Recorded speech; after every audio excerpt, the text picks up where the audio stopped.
Hola, amigos. Les quiero presentar una nueva historia. Disfruten viéndola. La mesa ya estaba puesta cuando llegué, un largo mantel blanco, copas de cristal, cubiertos de plata pulidos hasta que brillaran, todo para la preciada noche familiar de mis padres, que en realidad nunca fue sobre la familia. Era para montar un espectáculo.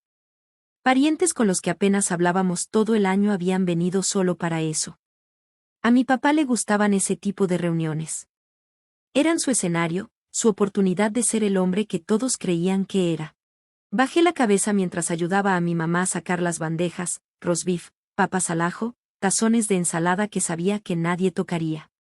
Dejé los panecillos sobre la mesa mientras ella se inclinaba y me susurraba, sonríe. No nos hagas quedar mal. Su sonrisa era de puro dientes y sin calidez, la que muestras a los vecinos cuando quieres que crean que todo está perfecto.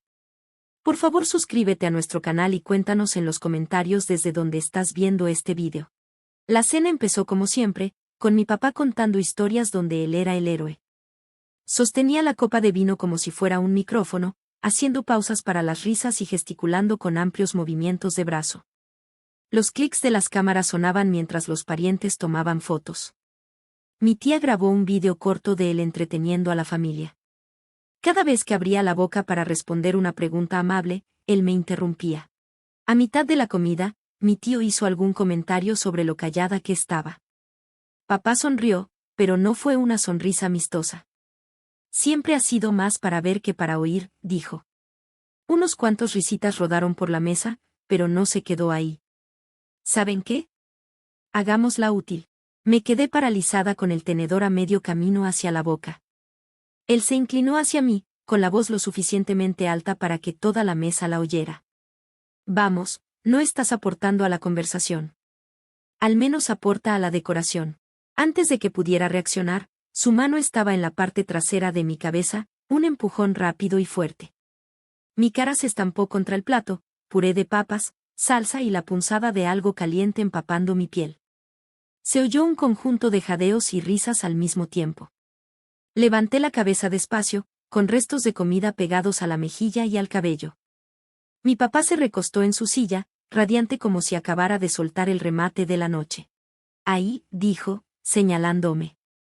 Ahora hace juego con la mesa. La sala estalló en una mezcla de risas y miradas incómodas, pero nadie le dijo que parara. Mi mamá sorbió su vino, fingiendo no darse cuenta. Algunos primos tenían los teléfonos grabando, tomando fotos. Quise desaparecer, pero me quedé paralizada, obligándome a no llorar. Llorar habría sido el punto culminante de su velada. Me limpié la cara con una servilleta, las manos temblando. Papá se inclinó hacia mi tío y dijo, es sensible. No aguanta una broma. Mi tío se rió con él. Me mantuve en silencio durante el resto de la cena. Cada bocado que obligaba a tragar sabía a humillación. Cada vez que alguien sacaba un teléfono, me preguntaba si estaban viendo el vídeo que acababan de grabar. Las mejillas me ardían, pero la cabeza ya estaba trabajando. En cuanto terminó la comida, mi papá empezó a posar para fotos con Madison, mi hermana. Ella era su niña de oro, la que él presumía con todos.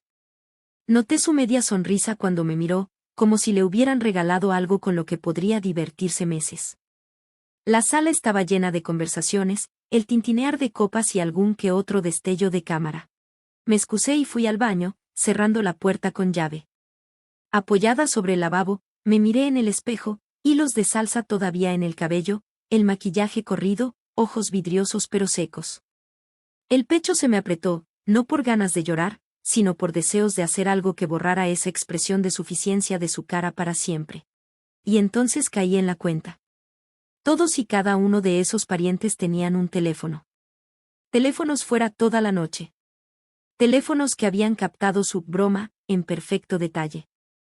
Y mi papá, que vivía por su reputación, no tenía idea de que en las manos correctas ese material podría ser más que una vergüenza. Podía destruir la imagen cuidadosamente construida que paseaba frente a todos. Cuando regresé, sonreí por primera vez en la noche. No porque estuviera bien, sino porque sabía que las cámaras que tanto amaba estaban a punto de convertirse en lo que lo despedazaría. El resto de la velada me volví invisible a propósito. Nadie nota a la callada en la esquina, especialmente cuando la atención está pegada a mi papá y a Madison. Estaban ocupados dando discursos sobre los valores familiares y lo unidos que siempre somos.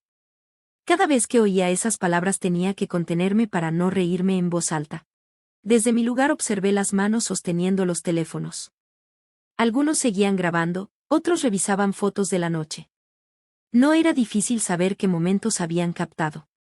Unos primos me miraban, se reían por lo bajo y luego inclinaban el teléfono cuando los volteaba a ver. Bien. Eso significaba que el material existía y solo tenía que poner mis manos sobre él. Cuando sirvieron el postre, me metí en conversación con mi primo menor, Dylan. Tenía 14 años, era adicto al teléfono y quería que lo trataran como adulto. Oye, dije con naturalidad, necesito una copia de ese vídeo de antes, ya sabes, para los recuerdos. Sonrió. ¿Lo del puré de papas? Eso fue buenísimo. La mandíbula se me apretó, pero mantuve la voz ligera. Sí, ese. Mándamelo antes de que se te olvide. Para cuando cortaron el pastel, el clip ya estaba seguro en mis mensajes. En los 2 días siguientes fui recogiendo más. La tía Serry me mandó una toma vertical temblorosa donde se escuchaba el jadeo de la mesa. Mi prima Ashley tenía la más clara, vista completa de la sonrisa de mi papá, la copa de vino de mi mamá y el momento exacto en que mi cabeza golpeó el plato. Y luego estaba la de Dylan, lo bastante cerca para escuchar cada palabra, hasta útil como decoración, seguida del coro de risas. 3 ángulos, 3 clavos perfectos para el ataúd. Pero solo el material no bastaba. Mi papá era un maestro torciendo las cosas, haciendo creer a la gente que su crueldad era solo buen humor. Tenía que armar la escena para que nadie pudiera reírse y punto. Así que empecé a editar, sin cortar nada, solo tejiendo la verdad alrededor, clips de él presumiendo lo unidos que éramos, hablando de respeto, sonriendo en fotos navideñas, todo conduciendo a ese momento en la mesa. Cámara lenta en el empujón, las risas, mi cara emergiendo del plato, y luego congelé la imagen. No lo publiqué en línea. Ese no era el tipo de venganza que quería. Quería que sintiera que el piso se lo había tragado en tiempo real, sin oportunidad de darle la vuelta, sin forma de detenerlo. La oportunidad llegó antes de lo que esperaba. Una semana después, mis padres anunciaron que harían un montaje en diapositivas para la familia extensa y amigos cercanos, un recuerdo de la cena. Querían que todos recordaran la alegría que compartimos. Perfecto. Usarían el gran proyector rentado en el mismo salón de banquetes, la misma gente, la misma necesidad de atención. Y yo ya sabía dónde estaba el puerto USB de ese proyector. Los días siguientes fingí hacerlo todo con calma. Incluso ayudé a Madison a elegir conjuntos para el evento, asintiendo mientras mi mamá planeaba el catering. Mientras tanto, el montaje real, mi montaje, se quedó tranquilo en una memoria USB en mi bolsa.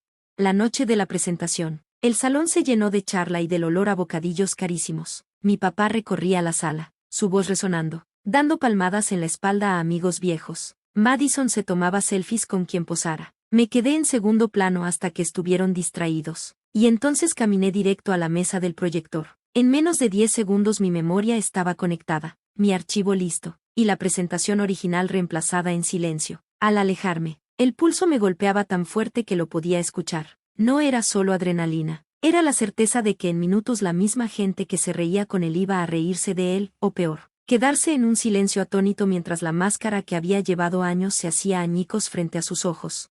Las luces se apagaron y en la sala se oyó un murmullo que se fue apagando. La pantalla se iluminó con la diapositiva de apertura, una noche para recordar. Me senté hacia atrás, con la silla girada para ver tanto la pantalla como los rostros de mis padres. Mi papá, radiante, tomó su asiento al frente y en el centro, con mi mamá a su lado y Madison inclinándose para la foto perfecta. Pensaron que esa era su noche.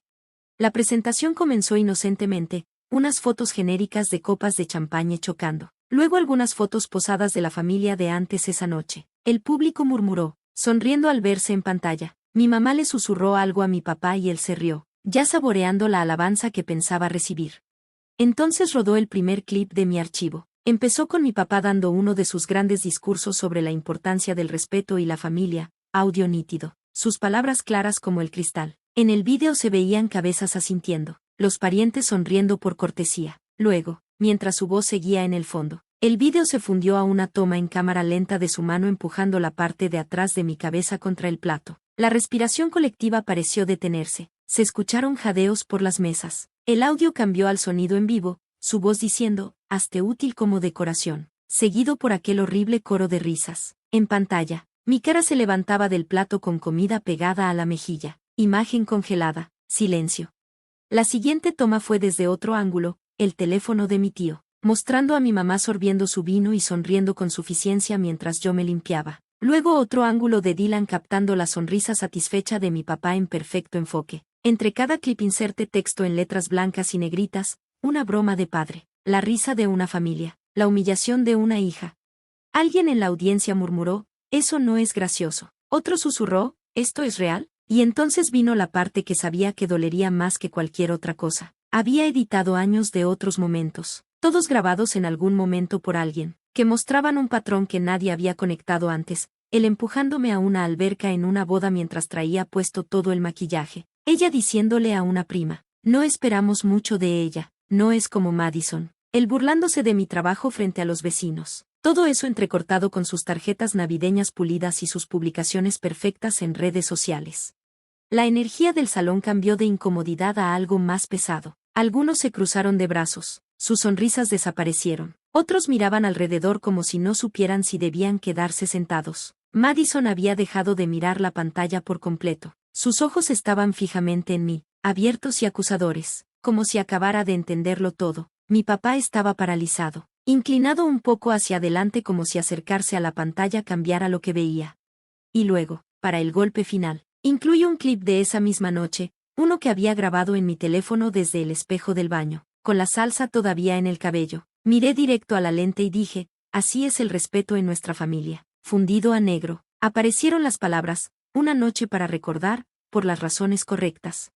Después, nada, las luces se encendieron, no hubo aplausos, no hubo risas corteses, solo ese tipo de silencio que se siente como un peso físico que oprime a todos. La cara de mi papá estaba pálida, la mandíbula apretada hasta que se le veía el músculo temblar. Mi mamá alcanzó su copa de vino, pero la mano le tembló y el líquido hizo ondas. A su alrededor, los parientes evitaban el contacto visual, susurrando entre ellos. La tía Cerry se inclinó hacia su esposo y murmuró, no tenía idea, lo bastante alto para que media mesa lo escuchara. El señor Arlon, el contacto de negocios de mi papá desde hace años, se puso de pie y dijo, creo que ya vimos suficiente. Buenas noches. Se fue sin darle la mano a mi papá. 3 parejas más siguieron su ejemplo. El zumbido de juicio murmurado era ensordecedor. Madison finalmente perdió el control. Siseando desde la mesa, ¿crees que esto te hace quedar mejor? No le contesté. Me levanté, recogí mi bolsa y caminé hacia la salida despacio. Cada paso se sentía como el clic de una cerradura que iba a cerrar una puerta que mis padres nunca abrirían de nuevo. Al llegar a la puerta, volteé una sola vez. Mi papá ya estaba de pie, intentando hablar sobre el ruido, insistiendo en que todo era en buen humor y sacado de contexto, pero nadie escuchaba. Todos habían visto el contexto desde 3 ángulos en cámara lenta, y esa imagen de él empujando mi cabeza contra el plato viviría más que cualquier discurso pulido que pudiera dar. Salí al aire fresco de la noche y respiré hondo. En algún lugar dentro de él todavía intentaba controlar la historia, pero ya no era suya. Las cámaras que tanto amaba finalmente habían dicho la verdad, y se la habían dicho a la única audiencia que le importaba. En casa, borré los archivos de mi teléfono. Ya no los necesitaba. El material real estaba grabado en la memoria de cada persona que había estado en esa sala. Y supe que la próxima vez que alguien mencionara el nombre de mi papá no vendría seguido de elogios, vendría seguido del recuerdo de esa noche. La noche en que su propio espectáculo se volvió en su contra. Y por primera vez, no me sentí como la callada en la esquina. Me sentí como quien puso fin a la función. Por favor suscríbete a nuestro canal y cuéntanos en los comentarios desde donde nos estás viendo.